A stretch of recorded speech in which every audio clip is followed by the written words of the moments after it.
טוב עמק. הנאום הזה מיועד לחבורת השותקים בערבון מוגבל, השותקים בעם, אותם בכירים ובכירות שיכולים לדבר ולהשפיע, אך לא עושים זאת, או שעושים זאת בקול רפה שהשפעתו שולית. בראשם יש לומר ניצב הנשיא הרצוג.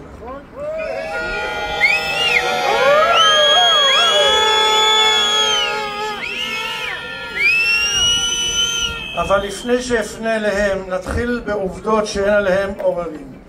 אנחנו 694 ימים מהטבח הנורא של ה-7 באוקטובר, על 1,700 הרוגיו ו-49 או 48 חטופים עדיין בעזה. אם נשפוט לפי הסרטונים שפורסמו לאחרונה, נראה שאלה שעדיין חיים מתקרבים במהירות מחרידה לסוף המזעזע של חייהם. בנוסף, מאז אותו יום בלהות הותרו לפרסום שמותיהם של קרוב ל2,000 הרוגים.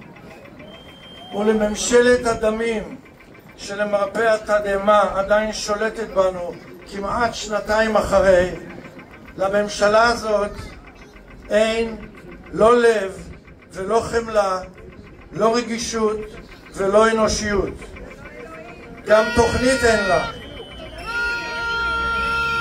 גם תוכנית אין לה זולת כיבוש עזה והחרבתה, שעליו החליטו האנשים האיומים האלה לא מזמן, החלטה מטורפת, צינית ומפחידה, שממנה כמעט בוודאות ייגזר דינם של שאר החטופים למוות. וחוץ ממותם של החטופים האומללים, שמצבם אינו מדיר שינה מעיני מנהיגינו הדגולים, יש לשאול, שמותיהם של כמה חיילים נוספים יותרו לפרסום כתוצאה ישירה מהחלטת הכיבוש המזוויעה הזאת, וכמה פצועים ושבורי נפש יתווספו לנו.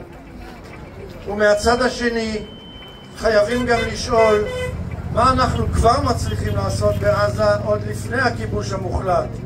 אז מתברר שהרבה מאוד, הרס, הרעבה והרג, וכולם בכמויות אדירות.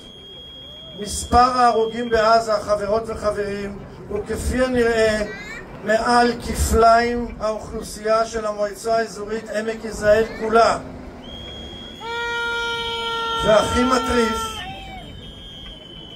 והכי מטריף הוא מספר הילדים העזתים ההרוגים, שהוא כמספר כל תושבי קריית טבעון מכל הגילים.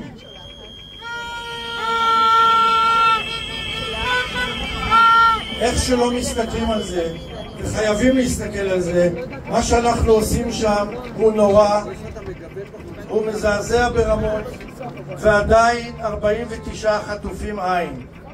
אני אומר אנחנו כי כולנו ביחד בזה. הדברים נעשו, נעשים ויעשו בשם כל ישראלי. לעולם לא נוכל להתנער ולטעון שזה לא היינו אנחנו. זה כן אנחנו, זה אני, זה אתה, זו את, זה הוא וזו היא, וזה ילדינו ונכדינו. מה שקורה בעזה, חברות וחברים, כבר אינו מלחמה נגד אויב. מה שאנו מעוללים שם אינו מוצדק על פי שום קריטריון, והוא מדיף ריח של נקמה עיוורת, טירוף משיחי הזוי ואכזריות לשמה.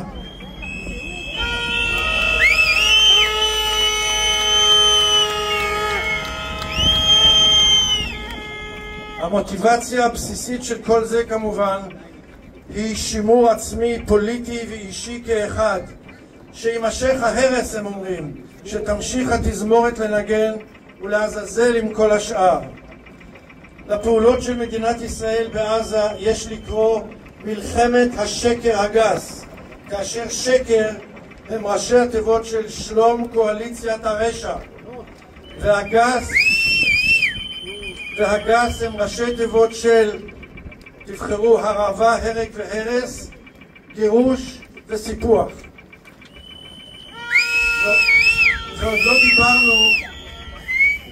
ועדיין לא דיברנו על כך שאנחנו מתקיפים גם בתימן, ושמתחילים לשמוע לאחרונה גם הלמות תופים לקראת מערכה חדשה מול איראן. ויש עדיין מי שלא מבינים כיצד הצלחנו בכישרון נדיר למוסס ולמגר את ההבנה, האמפתיה והחברות שהעולם כמעט מקיר לקיר הפגין כלפינו בעקבות ה7 באוקטובר הנורא, ולהמירה בזעם וכעס איומים, במחאות ובמהומות, בבידוד פוליטי עמוק וסוחף ובחרמות כואבים. ולהערכתי עדיין לא ראינו כלום. פעולותיה של ישראל בעזה, על ההרג והערבה העצומים שהן מביאות, חייבות להיפסק באופן מיידי, וזו הדרך היחידה שתביא לידי החזרת החטופים הנותרים כולם, החיים והמתים. אין כל דרך אחרת.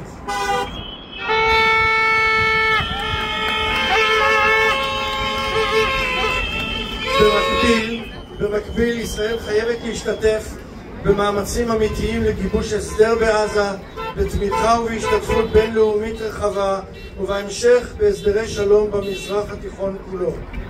ההיסטוריה תשפוט אותנו, חברות וחברים יקרים, לא רק על יכולתנו להגן על עצמנו, אלא גם על נכונותנו לפעול למניעת סבל אנושי כאשר הדבר בכוחנו לעשות.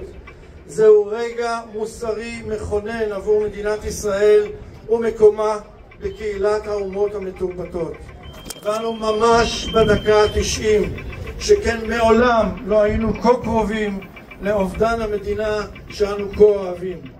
ומדובר לא רק בעזה, אלא גם במה שמעוללים מתנחלים אלימים מתחת לאפנו בשטחי הרשות הפלסטינית, בשחיתות הממשלתית הפושה בכל פינה,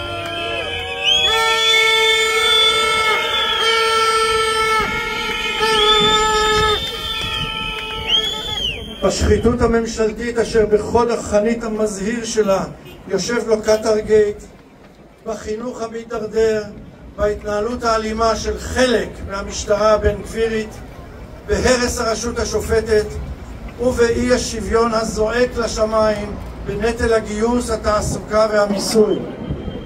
וכל אלה כולם באחריות הממשלה הנוראית שבתולדותינו. ומכיוון שבאמת הגיעו מים עד נפש ויותר, אני מרגיש חובה קדושה לפנות מכאן ישירות לכל מי שביכולתם לזעוק ולהשפיע, אך בוחרים לשתוק או לכל היותר ללחוש. כלולים באלה ראשי מפלגות האופוזיציה, למעט יאיר גולן, בכירי המשק וההסתדרות, ראשי ארגוני העובדים, ראשי מערכת הביטחון, החינוך והרפואה, ראשי מוסדות האקדמיה וההייטק, וענקי הספרות, המוזיקה, התרבות והאומנות. קריאתי אינה מופנית רק לשעברים, אלא גם מי שכמוני נמצאים היום בתפקידי מפתח בכל הסקטורים הללו, כולל עובדי ציבור בתפקידים ממלכתיים. וכן, זה כולל גם את נשיא המדינה, האזרח מספר 1 של מדינתנו המתפוררת.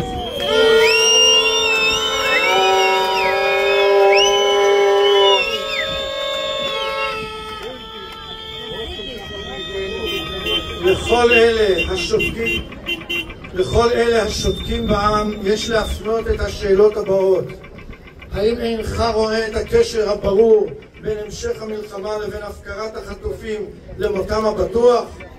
האם אינך רואה את האסון האיום שאנו ממיטים על עזה ואת מטרת העל של הזויי ומשיחיי הקואליציה, כיבוש, גירוש וסיפוח בכל האמצעים? האם אינך מבין שזו באמת מלחמת השקר הגס במלוא מובן המילים וראשי התיבות שלהם? האם את באמת ובתמים מאמינה שהחרמות והבידוד המתעצמים אל מול ארצות העולם הם בעצם סתם אנטישמיות לשמה ואינם קשורים כלל לפעולותיה ההרסניות של הממשלה? האם אתה עיוור לתהליכי הרס הדמוקרטיה, מערכת המשפט, החינוך, התרבות והמדע שמקודמים במרץ ובגיל על ידי שרי הממשלה בהנחיית ראשה? ובעיקר יש להפנות לכל השותקים בעם את השאלה המרכזית הזאת: האם תוכלו לטעון ביושר שאינכם רואים נכוחה לאן ממשלת נתניהו גוררת את המדינה, שבה כולכם משקיעים נאמנה דם, יזע ודמעות כבר עשרות בשנים, ושאותה כולכם כה אוהבים? אני מכיר אישית והיטב רבים בקהילת השותקים בעם, ומשוכנע לחלוטין שבליבם פנימה הם יודעים את התשובות לכל השאלות הללו. ואם אכן כך, חברותיי וחבריי בעלי הפוטנציאל האדיר להשפיע, מדוע לכל הרוחות והשדים אתם שותקים? נקיטת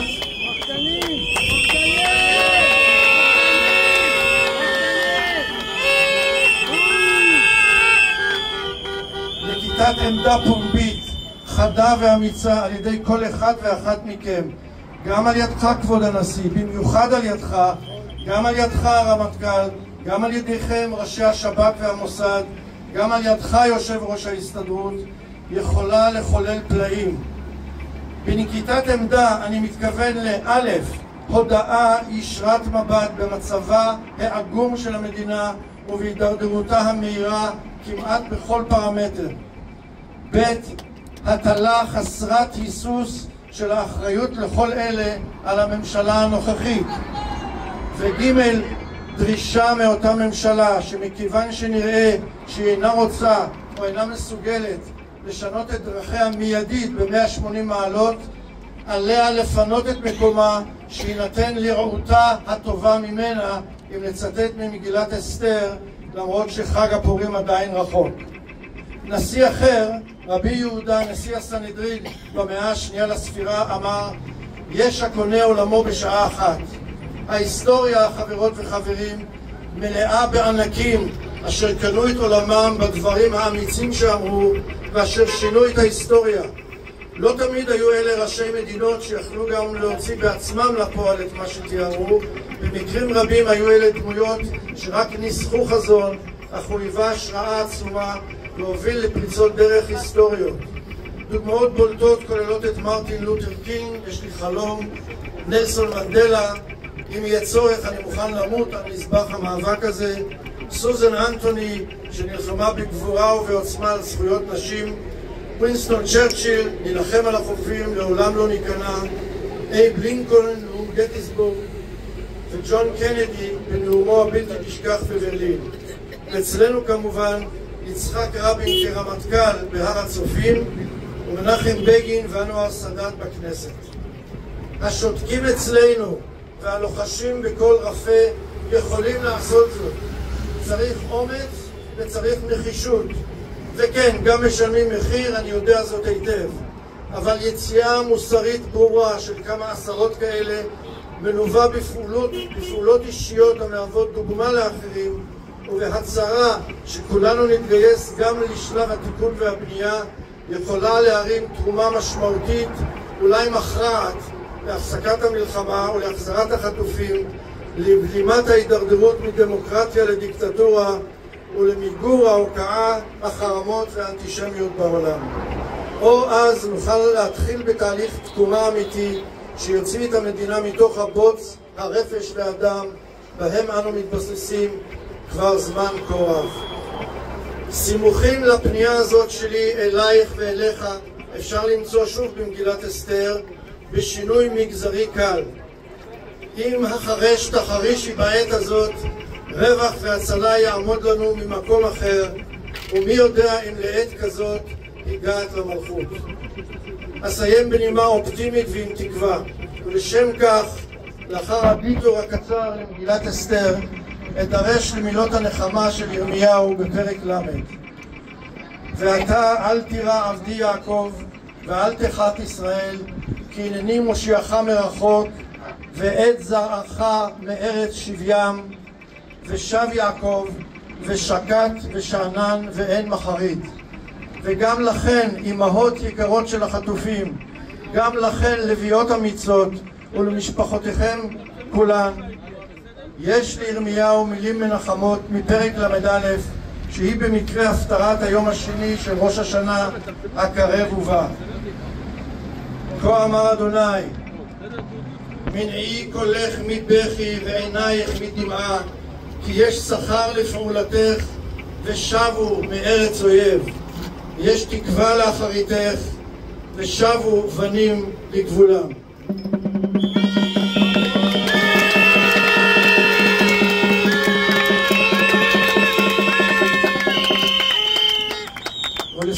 של הסיום, ומהם הממשלה הארורה ועושי דבריה.